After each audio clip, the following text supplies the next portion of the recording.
Hello, I'm APX Toycat, and not even the Welsh love the new sheep variants, but there are many great features that Minecraft added last year that you might have missed, because although there were 4 times as many updates, they were also 4 times as small, and so this is going to be a video to help you.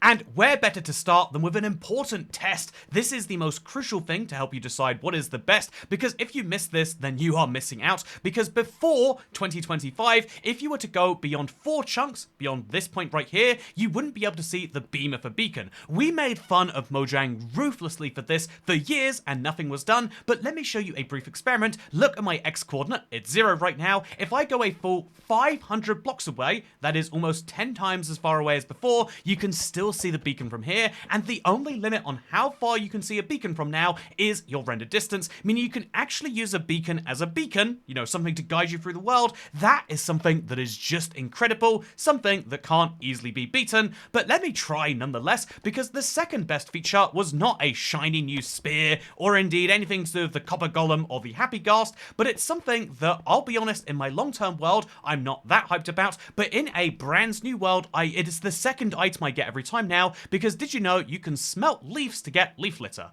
Okay, you probably aren't ever going to do this. What instead I like to do is go around to a forest biome, anywhere with trees, and you'll find leaf litter below it, and the reason this is the second most valuable item in the game is because you can use it either as furnace fuel in its own right, which means there is the funny situation where you can use leaf litter to help you get leaf litter, but also you could put these leaf litters, which are probably more valuably used, into a composter, and you can turn something you get on the ground literally straight into bone meal if you want to. It can be expensive to do, but still, a better source of bone meal is a great thing in my book, and even if you have no intention of using it for that, well, let me just say that, well, one, actually, bone meal is also white dye, so ooh, isn't this wonderful, but also let me just say that having a source of furnace fuel that's also a decoration, that's also useful for compost, is just an incredible addition to the world, and some people like the way it looks, but, you know, those people obviously haven't looked at my boy, the 1DT. That's right, the Wandering Trader was a cool feature in Minecraft,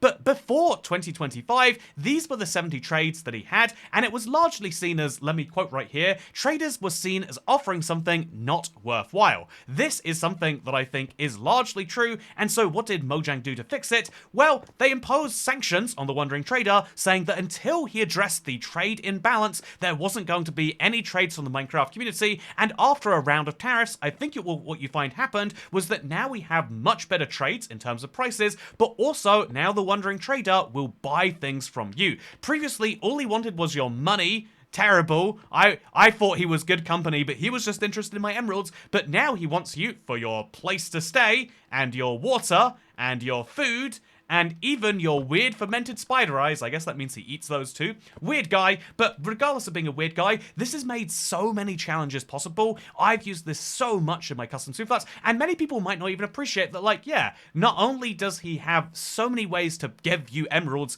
even if you've never had them in your world, but he'll also sell you wood and enchanted iron pickaxes, and I just love how many things he's all of a sudden seeming very interested in selling. You know, thank you, Mr. 1DT, but also thank you to the copper lanterns, something that feels like it was made for me. This is the dumbest part of the copper update for some people, but really think about this. You can now use copper nuggets, plus a copper torch, or you can, to basically be an alternative to the lantern. Now, iron isn't that hard to get if you want to make an iron farm, but for early or mid-game players, or even just people who don't have an iron farm, the lantern is a mess, whereas the copper lantern is very, very cheap to come by, and now that we can make copper lanterns, it's much, much easier to torch up an area that involves some water, because previously you had to go through so much iron just to place your lantern down here. Now you can place the copper lantern, which I think is a huge improvement. It really brings me back to the early days of Bedrock when we had the lantern added, and it was called the sea lantern forever, because, you know, ultimately many people just weren't using them, and still to this day they're a niche piece of decoration, but the copper lantern, with its 8 variants, because of course it has 8 variants, the copper lantern actually does add some real use for me. I've used a bunch in my Let's Play world, and I imagine I'll be using far more. Again, huge change that you just won't have heard about if you only follow the trailers or only see the trendiest things from each feature, because this is a game changer that is very, very subtle, and that's what the point of this video is. To tell you about things like this that genuinely you might have forgotten about prior to Chase the Skies, that's summer of last year. This was the crafting recipe for the lead. Simple enough, right? But look at what it is right now. This is today's lead crafting recipe. Simply removing the slime ball removes the requirement to have to trade with your guy who, has some concerns, I've got to say, or it removes the need to go and kill some slimes. I love this. It makes leads so much easier to obtain, and this is a classic example of like, yeah, this makes Minecraft better without really changing all too much. The same is true for splash potions, by the way. Really, really simple one here. Here's a splash potion of swiftness. If I throw it at myself, or indeed if I throw it at a cow, no matter where it hits on my body now, I'm going to get that full 3 minutes. This is a change because before, it used to only give you the full effect if it hit directly in your center, but now it will always give the full effect if it hits anywhere on the target, which means this cow will be speedy for a full 3 minutes. Take advantage of it. Go, be free.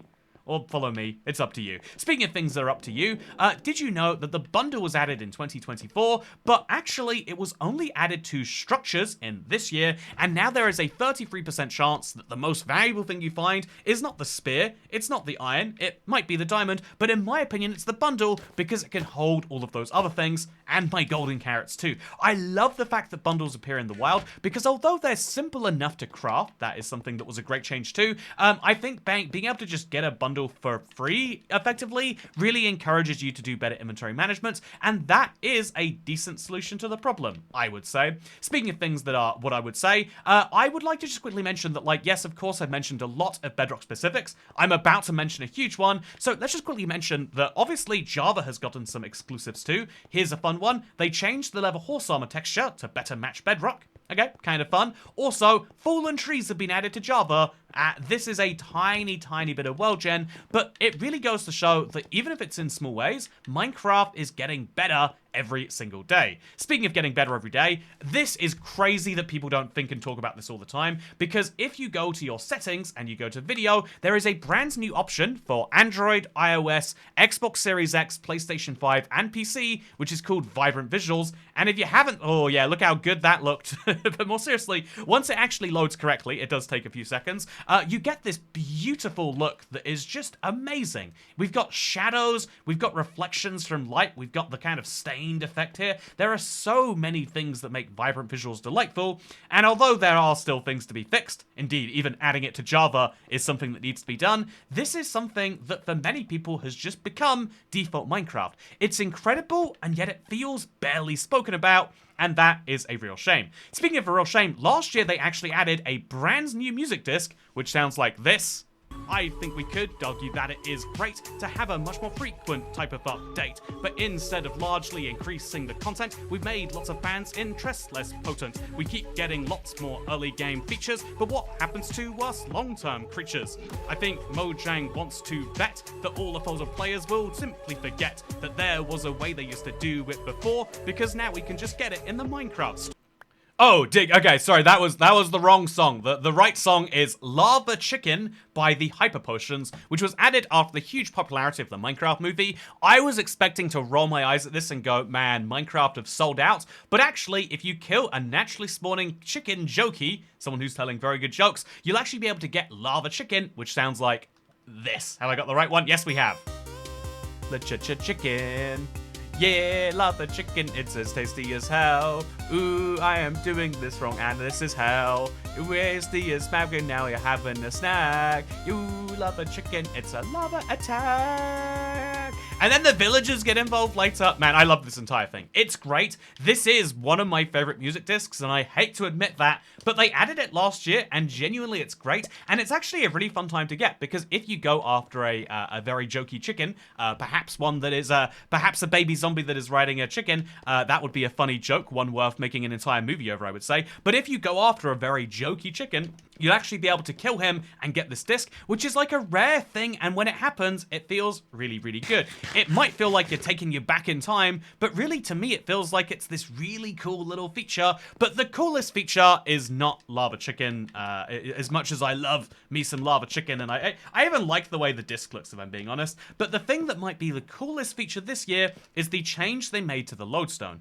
If you are a long-term survival player, you need lodestones. These are expensive though, because they used to require chiseled stone bricks, which already in itself is not necessary. It used to not be easy, but they had to make it easy, and then it requires netherite ingots on top of that. But this recipe doesn't work anymore because they changed it this year to require iron. This is still very expensive. You know, we're talking about similar to, this is basically the same difficulty as a lantern was before, but now you can make lodestones if you've got iron, and they make great floor blocks, which is wonderful by itself, but you can also use them to make compasses for your world, and I have done this a bunch in my Let's Play. In fact, if you go to my spawn chest, you'll actually notice, like, oh yeah, there's a few compasses in there. If you want to direct players around your world, there's no better way than a lodestone. It's one of those super late game items that has suddenly become accessible for so many. And so that's what I think makes 2025 so great. I love that some of the latest game features, the beacon and the lodestone, got these game-changing things that make your everyday Minecraft better, but I also love that at the same time, they've made the early game massively improved with the leaf litter and the wandering trader, and I also love that the game is just getting the polish that it needs all over the place. People will like to believe that the stone spears, or the spears more generally, are going to be the game-changing defining features of 2025, but to me it feels like these are the features they had to add just so they could say they were releasing enough content. Minecraft is really about the evolution more than the revolution at this point, and I'm loving the revolutions that came in 2025, and in 2026, if you want to know my current favorite feature, even though we're talking about all these great new changes they're working on and updates, the one that excites me most is the settings menu is coming back. Browse add-ons will not be replacing the settings anymore. That is coming in our first update, 26.0, and if that's not exciting, I don't know what is. But if you did all enjoy this video, don't forget to give it a like, to check out the rest of the Ultimate Guide playlist, and again, my apologies for that technical error in the middle. I blame this guy right here. I bet he tampered with my music disc. We can't prove that he didn't, and so his punishment is we're gonna remove his nose. Speaking of oh no's, I hope you all enjoyed this video. You know, I kind of want to put it back now, because I'll see you in the next one. Goodbye.